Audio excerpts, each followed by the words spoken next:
Hi everybody, a little early in the morning here, but figured I would do another CR7000 and B&K 490 comparison.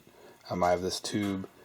I'm not exactly sure where I got it from, but it's a K4903 chassis, and it is, let's see if you can see, the tube manufacturer is Avis. And it's a 19V MK P22 tube. So it has some screen burn from like Legend of Kage or something. It was in a Taito game. And I'm probably going to do a tube swap anyway, so I'm not really, don't care about the tube, but I figured it'd be good to kind of put it on the rejuvenator just to see what, how the CR7000 looks at it or tests it, and then the B&K, and see if we can do a restore on it. So the first thing, just to refresh here a little bit, is these are the components that these tube restores kind of test. You have the, and these are the components of a CRT, obviously. You have the heater filament, and we're going to set that voltage. You have the red, green, and blue cathodes on these color CRTs, which holds the material that emits the electrons that flow and hit the phosphor on the tube screen. You have the control grid, which is a negative bias. In normal operation, it's presenting a negative voltage to hold back the electrons, and the G2 screen grid. And this kind of makes sense. Like this, this jumped out at me because it says screen. So this could, most likely, when you're adjusting the screen control on your flyback, this is what you're kind of adjusting, is kind of how much voltage is being applied here at the G2. But anyway, so the G2, you set a range, and it's usually at a constant level between 0 and 600 volts, and the G1 is variable to present a dark picture or a bright picture. So when the G1 voltage goes to 0, full electrons are going through the G2, and then the other parts of the guns are these accelerated grids, like your focus grid. And then you have multiple grids, but the restorers that we have don't test these. This is where your high voltage starts to happen within the tube. So we're only testing from this G2, excuse me, G2 back. So I'll be right back. Just wanted to give a quick update so you kind of see, the different components. The first thing we want to do is we want to set our CR7000 function to filament volts, and obviously choose the right adapter. This is adapter 1. That's on the other side of this, because that's the I think that's the same as CR23, right, for B&K. So, and we want to find, we'll go ahead and, no, actually what we want to do is find our tube, which is 19, there's a shadow there, 19 VMKP2, socket 1, video 2, 116 negative bias, and 6.3 filament volts. So turn this on. I know I've done this a bunch. Use our adjustment filament adjuster to get 6.3 volts there. And we want to put our CRT type to video 2. And what that's going to do is it's going to allow our G2 range. So if I come back over to this, it's going to allow our G2 range to be adjustable from 15 to 600 volts. So the maximum for this tube, according to the manufacturer specs, is 600 volts. And when I set it up here, it's allowing us to control the range between 15 and 600. The negative bias should be, according to the tube manufacturer, negative 116. So we kind of want to leave that alone for most of the tests. We'll show you that. And that's pretty much it. So we go to G1 short, and this is measuring the resistance, if there is any, between our cathode, our G1 and our cathode, and G1 and G2 to see if there's any shorts between the G1 grid and G2 or G1 and K. But we can see that there isn't any. And then your HK short is the next test, and that's measuring between your heater and your cathode to see if there's any shorts there. And then this is where it gets interesting, is our cutoff low tracking. So what this is measuring is how much current or how much voltage do we need to apply to the G2 to get electrons at negative 116 bias on the G1 to come through the G1 grid to hit the G2. So we do that with these variable cutoff levels here. So we're going to start to turn these up until we can get them into the cutoff zone, as you can see here. So we're adjusting really the G2 voltage right now for the blue, green, and red guns.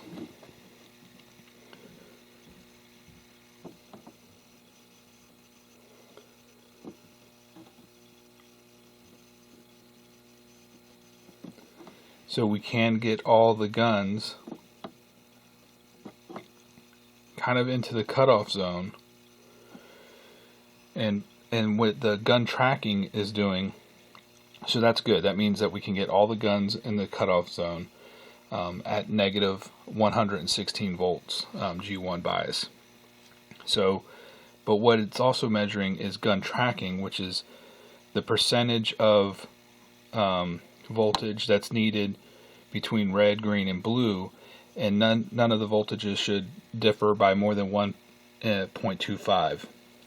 So I guess 25%, I guess, or 125% of each other, or something like that. But so you can see here, based off of the positions here, that there's definitely more voltage required on the blue gun on G2 than green and red, and so that's why the gun tracking is bad, is because there's too much variance between the G2 voltage. So we know gun tracking is bad, and then what we want to do is go to the emissions level, and what that's doing is dropping your G1 bias all the way to 0 so that the full amount of electrons can flow through the G1 grid to G2 to see how much you have.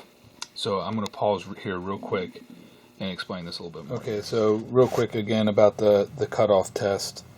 We have our bias set at negative 116, and video 2 is set to a range from 15 to 600 volts, and so then we're adjusting the cutoff levels, which means is just enough to get just enough electrons from the cathode to emit a dark picture. And you can see we can get all of them into the cutoff, but the gun tracking is bad, which means one of the guns is more than 25%, is requiring 25% more G2 voltage, because that's what we're adjusting here with these cutoff levels, is the G2 voltage. It requires more than 25% more than the other, and you can kind of tell just by where the knobs are at. This graph here, if you can see it, basically shows the G2 voltage here on the left and the G1 negative bias voltage over here on the bottom. And basically it's saying that, for proper cutoff at 116, you should your G2 voltage should be somewhere around, in the between 400 and 600 volts is what it looks like. So it's going to be in this range. So other CRTs where the negative bias is just, static, and or you have a negative bias set like at negative 50 or just 100 or 70 or something like that, you can see you're only testing the lower side of the performance of the tube. You're not testing it with a very high G2 voltage per se, so, or a high negative G1 bias. So anyway, that's one of the key differences. So let's go to emissions. And on the CR7000, let me find this. Okay, so I'll be right back at the emissions test. So we set our function to emissions, and what this is doing is it's basically we set the cutoff level, or we set the G2 voltage level, okay, at negative 116 bias. And when you go to emissions, what the CR7000 is doing is dropping this G1 voltage all the way to 0, so that full electrons, the G2 is pulling as hard as it can, I guess, based off that cutoff level, the electrons from the cathode. And you're actually seeing, so it's really measuring at a 0 G1 voltage how much electrons are making it to the G2 grid. And you can see, the CR7000 has a good or bad or good scale. And it's really a sliding scale based off of kind of this chart here. And because we're set at negative, our cutoff was set at 116 on the G1, our good or bad is at 1.8 or 1,000, what is that, microamps? So 1.8 milliamps or something. Anyway, 1,874 microamps would kind of be the 50% range. So what, I know that doesn't make a lot of sense, but basically what it's saying is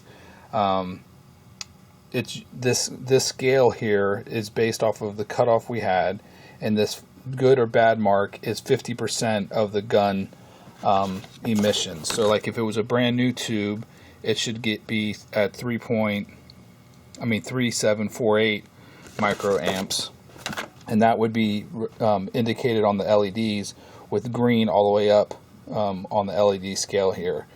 And basically, usually if you have a 50% degradation of emissions, you still could have a good tube. Some tubes it says, maybe 75% if it's like a computer monitor, but a lot of times you'll still have good picture quality as long as 50% of the emission is there, and that's what this scale means.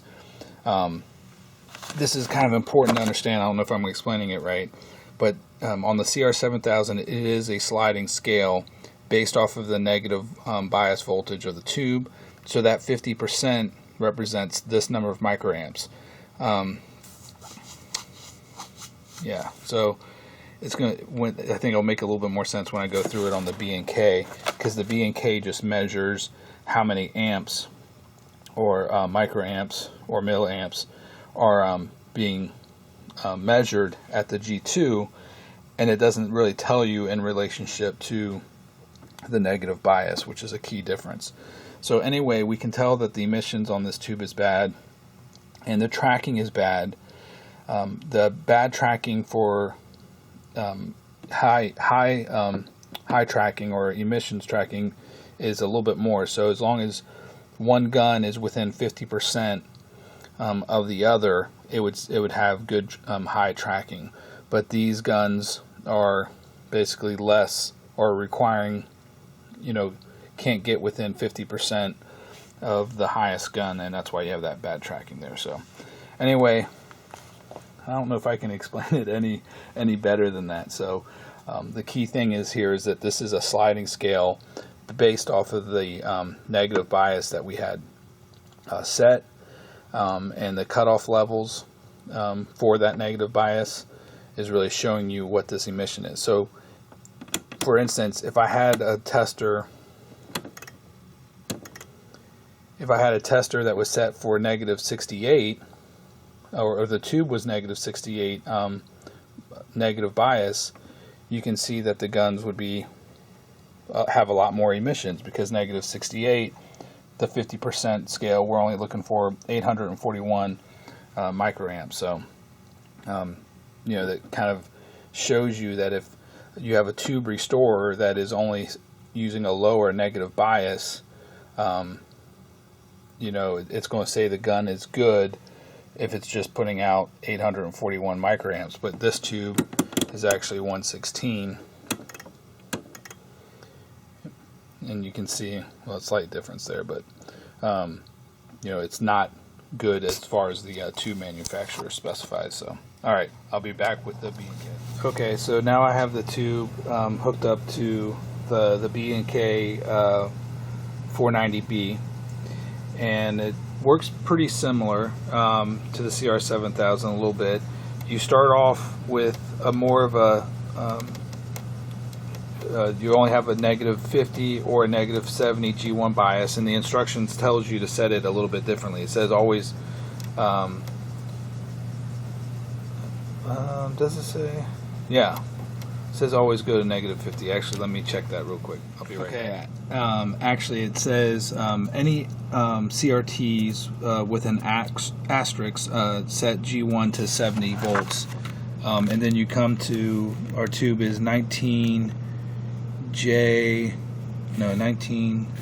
VMKP22, and there's no asterisk there. So the CR7000 book gives you the negative bias voltage for every tube.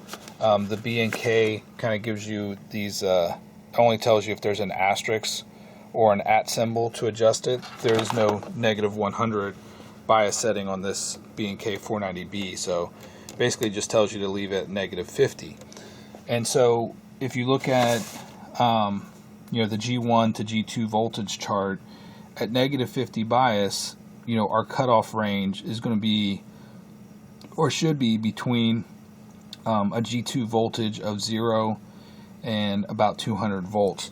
That's why it tells you to leave the cutoff voltage at +300. So the range obviously is between probably 0 and 300 volts. And if we went to +600, the range would be between 0 and 600 volts, usually, obviously, to test the higher voltages. So we could actually, do a cutoff test or set it based off of -70 and probably using +600, but we'll follow the directions here. Regardless, you're not going to actually probably hurt the tube there, especially since we know the tube is manufactured specs is -116 negative bias. So okay, so the first thing we do is we do our shorts test, and we try to see if there's anything, sorry the shadow there, but see if any of these lights light up to see if there's a short there. Then we want to set our cutoff. So we set our cut at -50, cutoff there. And what you want to do is adjust this cutoff set. So we're really, based off of +300 volts G2 voltage is what we're doing. We're going to move this until one of the needles go into the cutoff zone, and it doesn't matter which one. The highest one, basically, which looks like it's our red gun over here, is in the cutoff zone. And that's basically, once that happens, our cutoff voltage is set. So our G2 voltage is set based off of -50 bias on the G1, just to emit enough electrons to emit a dark picture. All right, and then the next thing we want to do, we can do an emissions test, and we can also do a color tracking test. And I'm going to probably have to put this on a tripod here soon, but if we do an emissions test, we just press emissions, and what you're looking for is anything higher than 0.8 and higher usually. And so if you think about where was my variable stuff? There we go. If you think about 0.8, which would be, I think, like 800 and something microamps. If you look at it, it would say, the 50th percentile. So according to the CR7000, it should be, up to 1.8 on this scale is what I would expect. So it's definitely measuring it a lot less than the other one. So still means that there's some life in the guns, just like we saw on the CR7000, but only this gun here is probably close, which is the red gun, and the blue is obviously really bad, which is what we saw on the CR7000 as well. So it's saying anything above 0.8 and higher is usually good, but again, that's basically at a negative 50 volt bias, which isn't truly measuring all of the performance according to manufacturer spec of the tube.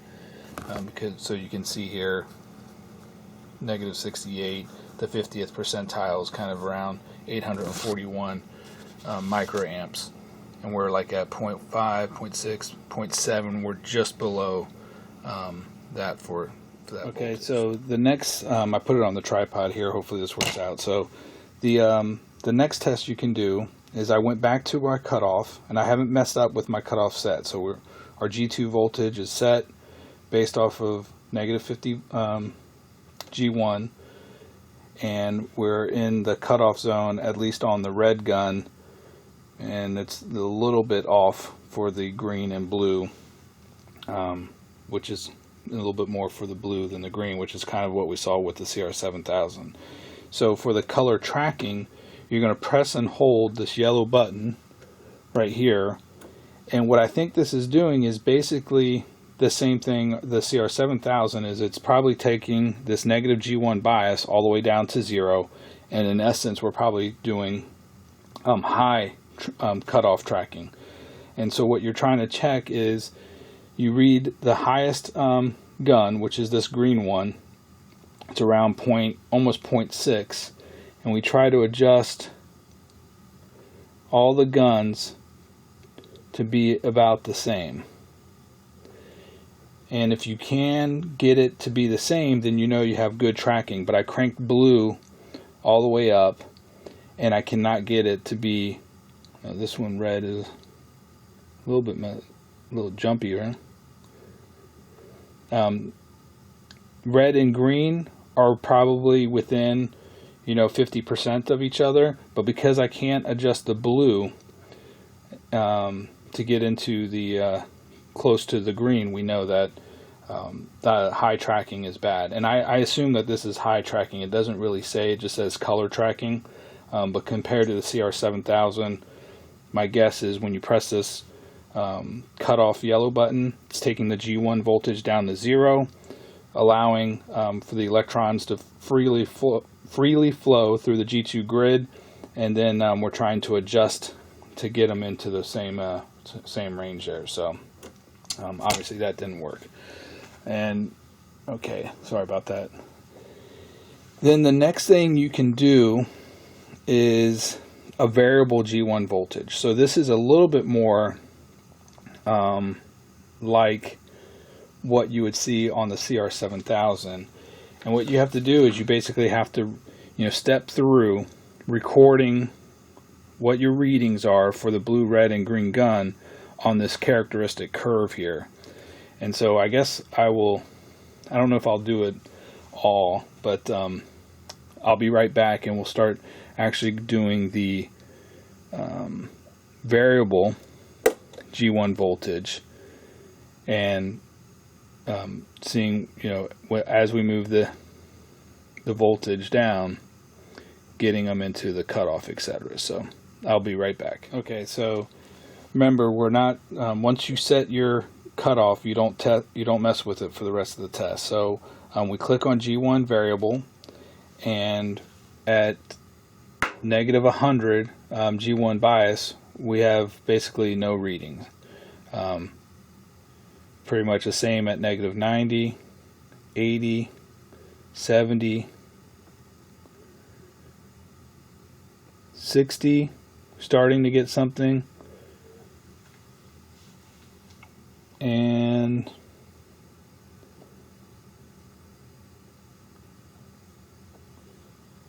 see, that's 90, 80, 90, 80, 70, 60. We're pretty close to the cutoff, which is what you would expect, because it was minus 50. And then at minus 50, this one's at, let's see, 0.1, 2, 3, 4, 1, 2, 3, 4. So the B&K manual is not really clear on what order to do these tests in, and I believe we should have set the color tracking knobs fully counterclockwise before proceeding here. -30. And what you would do is you basically would, put a red column here, a red dot for the red gun, I guess, and a blue for the blue, and just mark how many milliamps you're at. No, you can't see that. How many milliamps you're at for each of the negative voltages. So, like at 0, if we went all the way to 0, you can see that the blue gun is at 0.5. So we'd kind of be right there with the blue gun. The red gun is at 0.7, so it's right there. Let me actually get a marker. I'll try to zoom in a little bit. Okay, so that was that. So I just marked it down. So that's the red gun, green gun, and then we go to -10 bias, and then we would plot it again. So the blue is at 0.4, still at 0.4. Green is at 0.6 still. And red is at just below 0.7.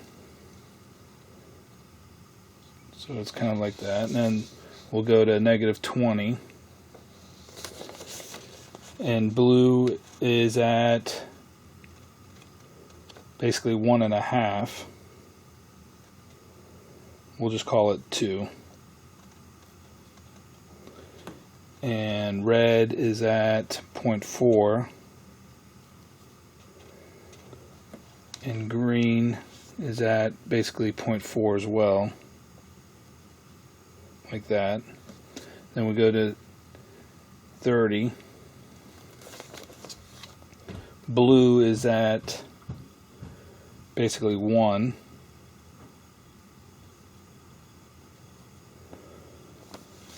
You guys can see what I'm doing there. Green is at pretty much 2.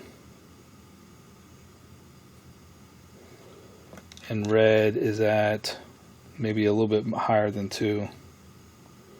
2.5 maybe. And then you go to 40.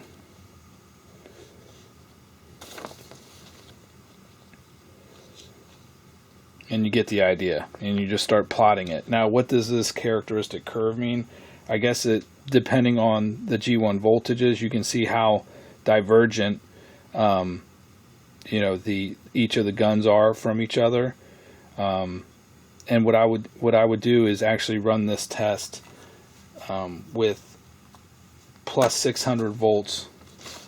Let's reset our cutoff actually. So let's go back to our cutoff.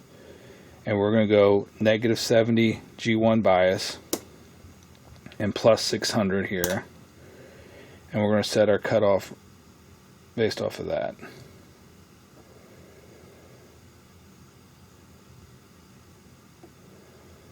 Okay, so now we just reset our cutoff with, from a 0 to 600 range on the G2 voltage and a -70 G1 bias. And let's look at our emissions with this set.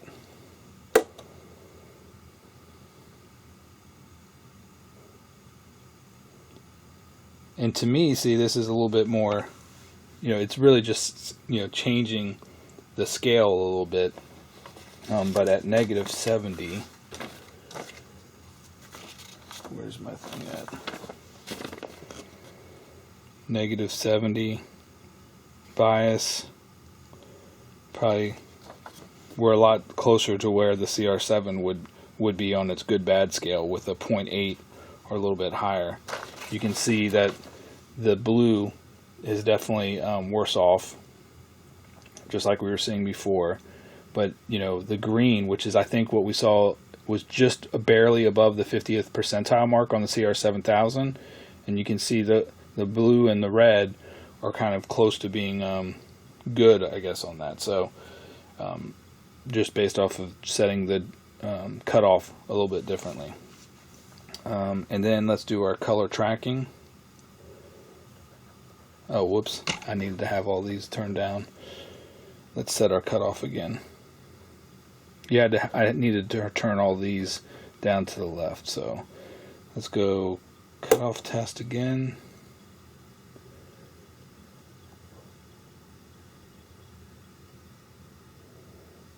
What you really want to look at, you want to make sure that all the needles are moving, but still adjust the cutoff to the highest one. And then emissions test. Yeah, the green is slightly better than the red, and the blue is very bad. So kind of jives with what we were seeing in the CR7000, but you don't get the actual milliamp readings or microamp readings like you do here. What you get is a sliding scale. So on the CR7000, good would have been 1.8 or should be 1.8 milliamps, I think, based off of negative 116. But here we're at negative 70. So good would have been at 841. And I might go back and show you that. So, all right, and let's see. Let's do color tracking. Oh, I gotta go back to cutoff, color tracking, and what we're trying to do is get them to line up here at 0.8 with the green gun, and blue can't get there, but we can get the red one there. So that's color tracking. And then if we wanted to do our variable cutoff,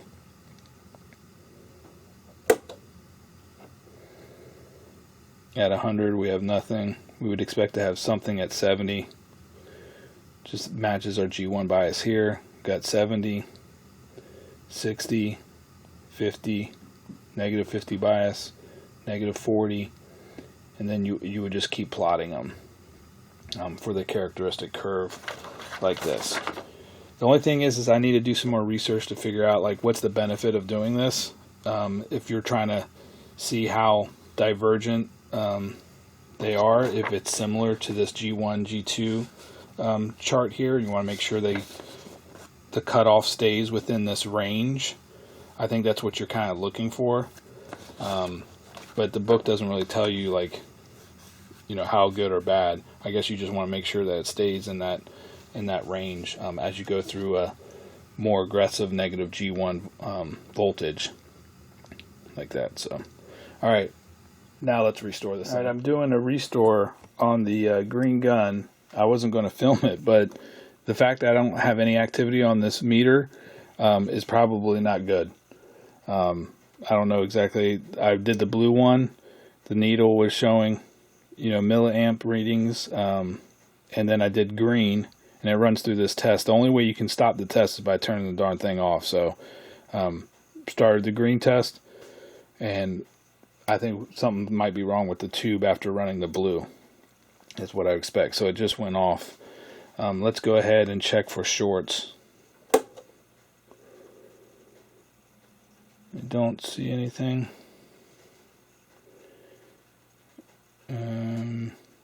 Cut off. Alright, we still have life there. That's good. I don't know what was going on with that. Let's check emissions. Alright, well, our emissions is really good on the blue gun, so that restore definitely helped. So let's go ahead, and doesn't even look like it did anything to the green gun at all. Let's go back to our cutoff. Make sure our cutoff is set correctly. That's the cutoff right there.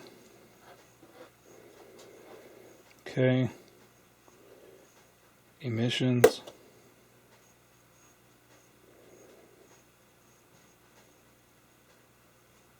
Alright. Yeah. You're supposed to have that set to 0, I believe. Okay, and let's run the restore on the red.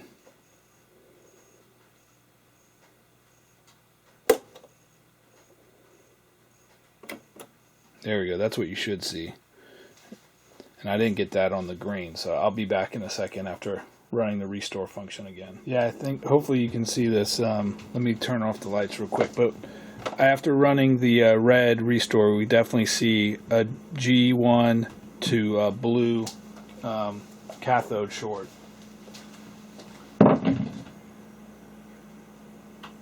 So hopefully you can see that. You can see there's a short there. So what we need to do is actually remove shorts. So you click on remove shorts here and then press, and that's it.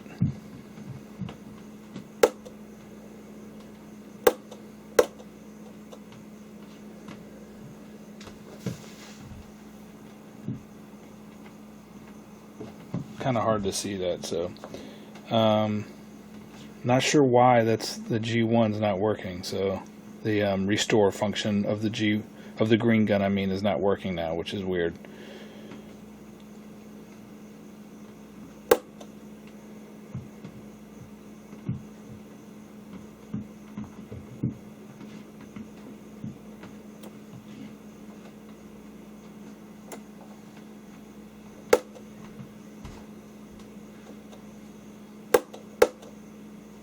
Looks like the G1 short's gone. Oh, there it came back. So we definitely have something going on now. After doing, burning off a lot of stuff off the cathodes, we might have lodged something in there with the G1 grid and the cathode there.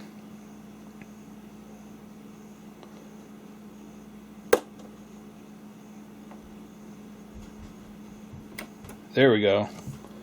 That might have been preventing, that short might have been preventing us from getting any voltage on that green gun. So now we're running the restore function on the green.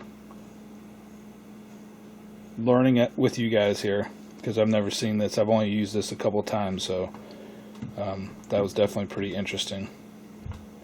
And instead of watching it go for the whole 30 seconds here, basically what it does is it does 25 milliamps multiple times, probably heating up the cathode or boosting the cathode voltage a little bit as well, and to try to burn off some of that corrosion and contaminations on the green cathode. So okay, I went ahead and reset my G1 voltage. Now again, I'm using the higher bias setting than what it recommended in the higher voltage. So if we want to go back and go to our cutoff test, switch this to 300 and negative 50. We can adjust our cutoff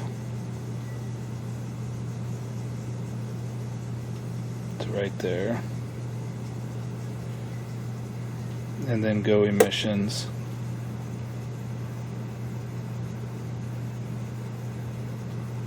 And definitely better than what we had before. And let's go ahead and do our color tracking. Oh no, we have to go back to cutoff. Color tracking. And the highest one looks to be red. We want to get it adjusted just about right there.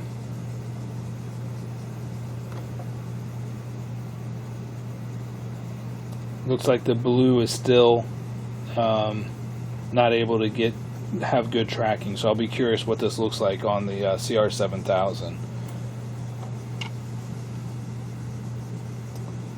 And we can do obviously variable as well.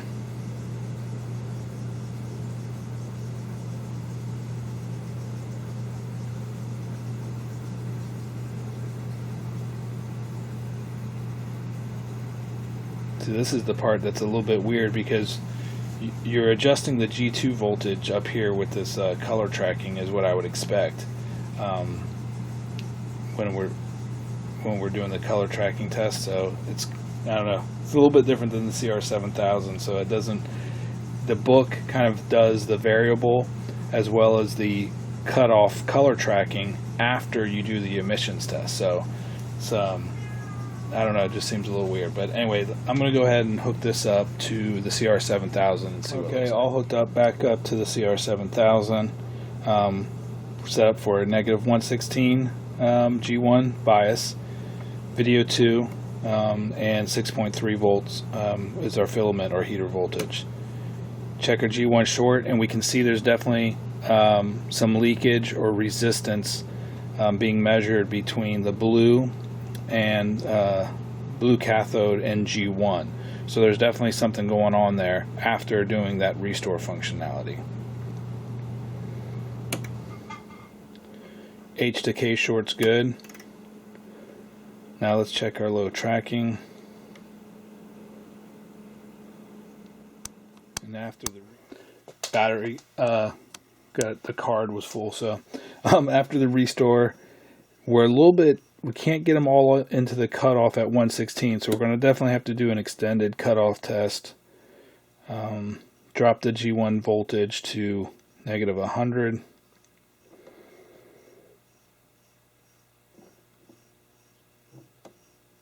And we're able to get them all into the cutoff zone, but we still have bad tracking because the amount of G2 voltage required probably from this blue gun is more than 25% more than the red and green. So that's why that bad tracking is failing. So the blue gun still has some issues there.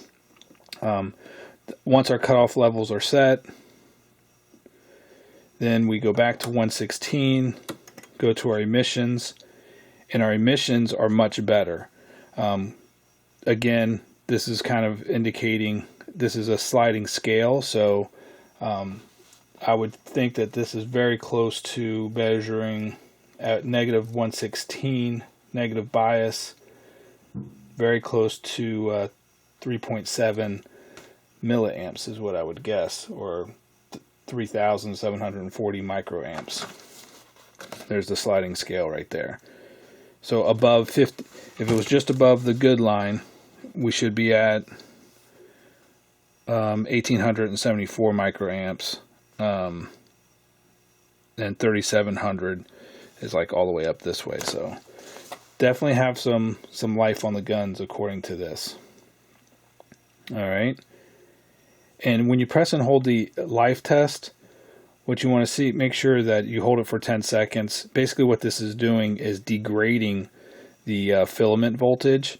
So it's at 6.3, so I think it's reducing it by like 25%, and seeing how long that the cathode will continue to emit during the emissions test. Right now during emissions we're at 0 bias. So all right, I think we still need, and we have good high tracking, which is good.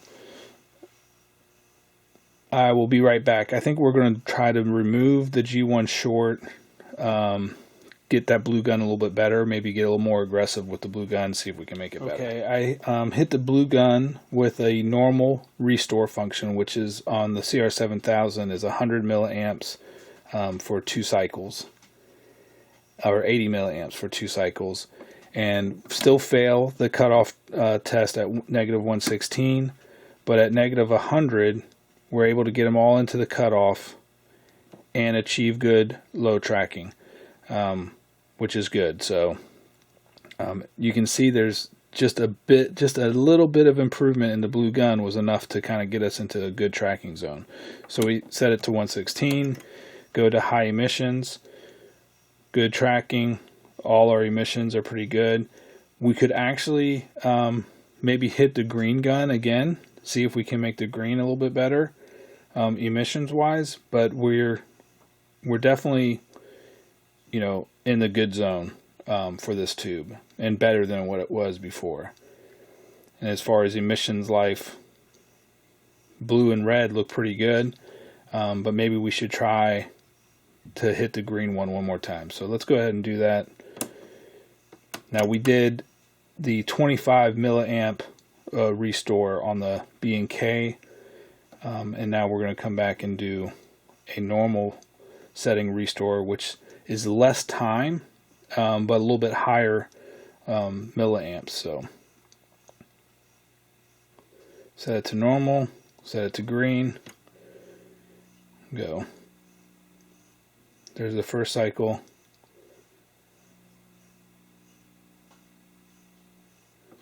And that was it. Now some of these restore functions, I think it actually tells you somewhere here. I think the reactivate, let me see.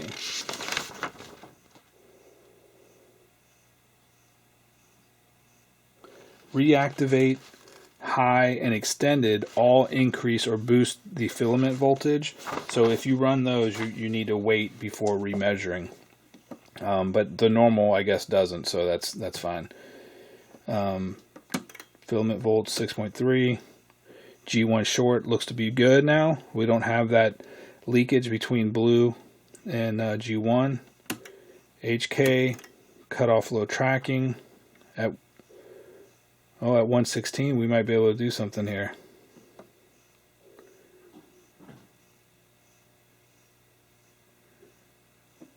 Yeah, sometimes hitting the gun next to the gun that's not doing too well helps out, because look, we're at negative 116 and we're able to get them all into the cutoff at negative 116 bias, all into the cutoff with good low tracking. That's pretty good. Check our emissions. Better, much better on the what is that, green gun. Not still all the way, but pretty darn close. Press and hold the emission life test,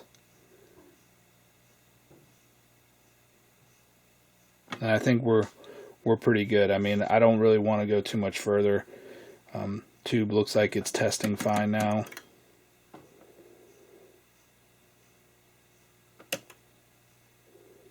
No G1 shorts.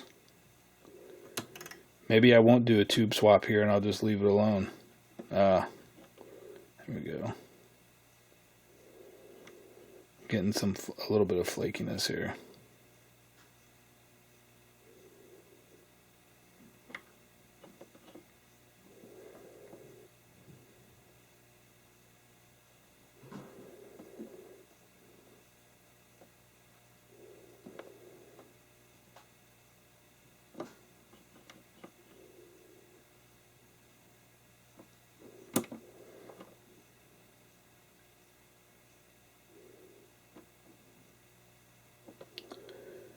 Alright.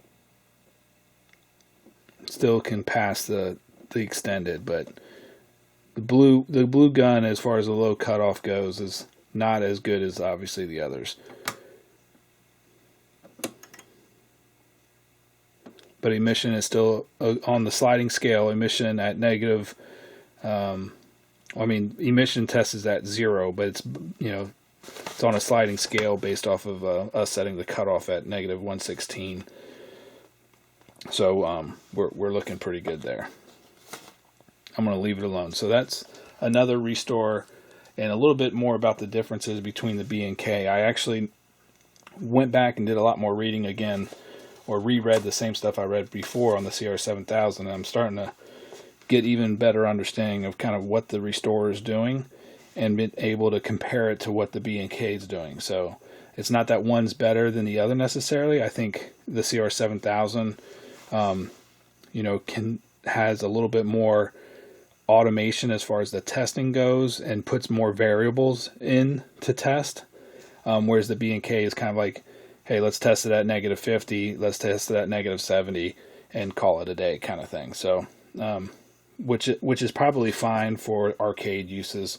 I think the CR7000, the reason you need these additional variables are for even higher resolution monitors, like computer monitors, etc. So it is good to know that it's there and get that detail, but I don't think it's 100% necessary. I think the B and K will test fine, but I am more comfortable with the CR7000 at this point. So thanks for watching. Yeah, Talk to you all. Actually, I thought of something more, another interesting thing to kind of show. So what I can do is actually set up the CR7000 very similar to what the B and K 490B is, and show you how the CR7 responds. So we're going to set our negative bias at negative 52, which is close to the negative 50, and our video 1 here, which is I believe 0 to 400 volts is the range versus 0 to 300. So it's pretty close to what the B&K does.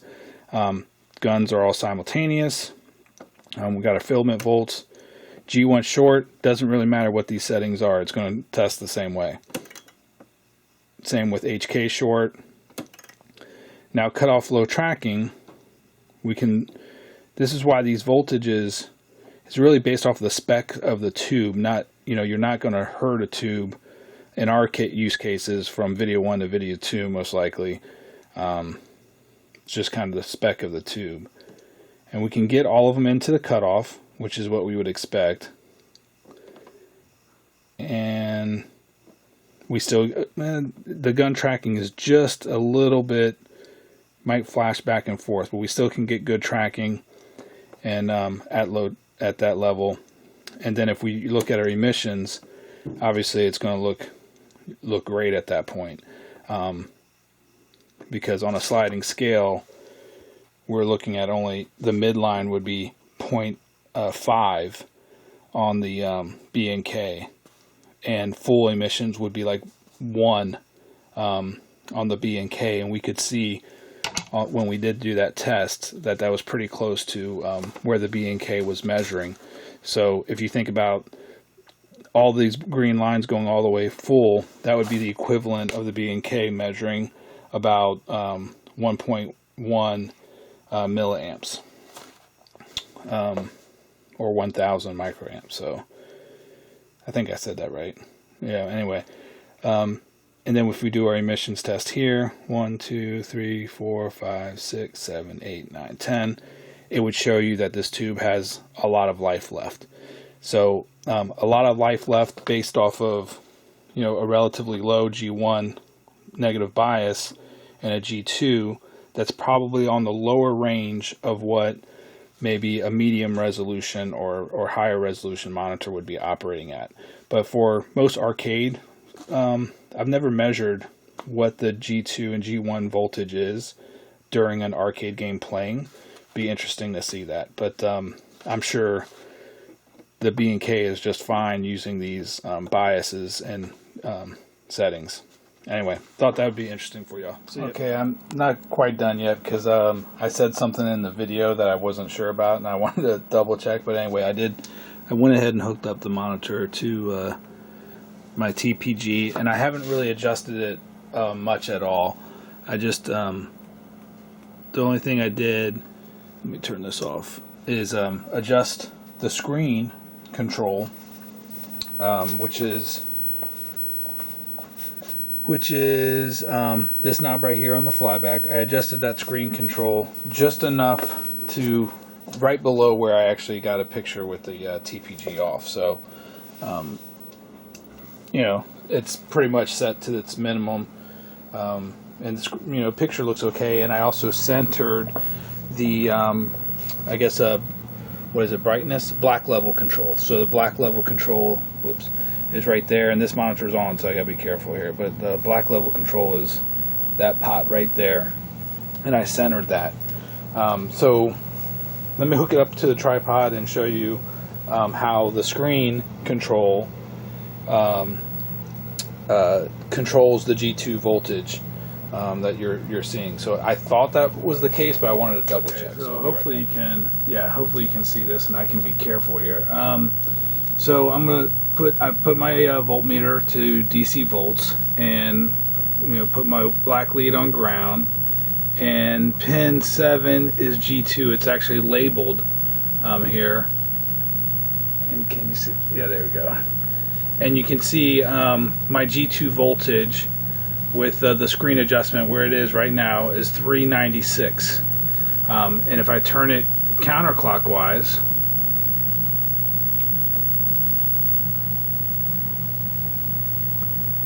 it's down to 144. Turn it to clockwise,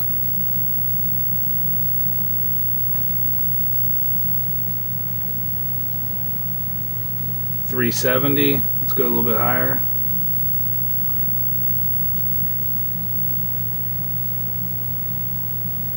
Now we're almost up to 500 volts. So that is definitely screen control is controlling the amount of voltage at G2. Let's just see what G1 is right now as well. So, see, G1 doesn't show really anything. Am I on there good?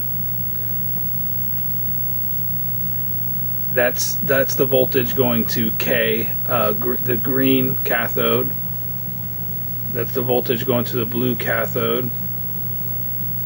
And blue is right there. So those are all about the same. And then if you want to check your heater voltage, you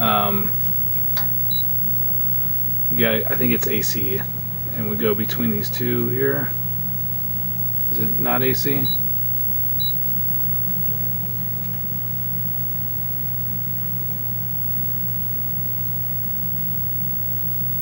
That's H.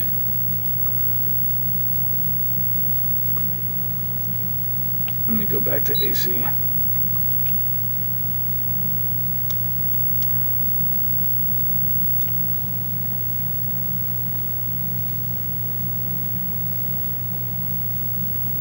Well, I don't know about heater voltage then. Might have to do some research on that. I thought it was, the heater voltage was AC. Not sure now. But anyway, so that kind of gives you a good idea. I'm curious about the negative G1 voltage, but I assume that the chassis is what's manipulating the G1 voltage, depending on whether you're trying to produce a white picture or a darker picture. And let me change my TPG. Yeah, let me adjust this down a little bit. I'll be right back. So I got I adjusted the screen voltage again. Let's go to a pure, or what's supposed to be a pure white screen. That's a pure white screen, and now let's measure the voltage there.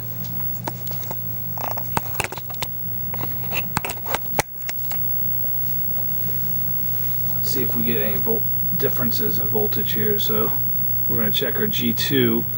I would think it would be not change much. The resistance of my leads actually, oh, that's AC.